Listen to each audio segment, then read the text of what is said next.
Panitikan sa panahon ng Hapon. Ang panitikan sa panahon ng Hapon ay tumutukoy sa mga akdang nalikha sa Pilipinas habang sinakop ng mga Hapones.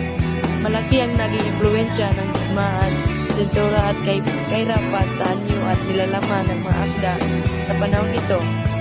Ipinagbawal ang Ingles kaya umusbong ang pagsulat sa Pilipino at mga katutubong wika at dahil sa kakulangan ng papel at mahigpit na sensura, nanaig ang maikling akda. Leksyon sa panahon ng Hapon. Ang panitikan sa panahon ng Hapon ay hindi lamang mga akdang isinulat sa ilalim ng pananakop. Ito ay buhay na patunay ng lakas at pagkakaisa ng mga Pilipino nang ipagbawal ang Ingles. Hindi natin itinikim ang boses natin kundi sa halip ay pinalakas pa natin ang paggamit ng sariling wika at mga katutubong salita. Baliktanaw sa haiku sa Pilipinas.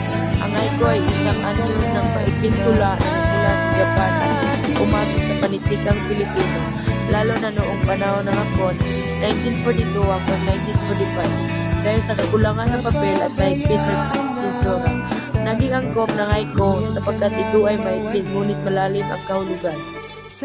Refleksyon sa baliktanaw sa haiku ng Pilipinas.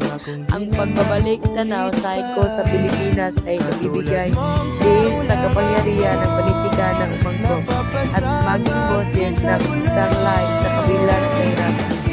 Bagamat ango sa Japan, hindi naging lang ito para gawing sarili ng mga Pilipino ang maikling tula na ito.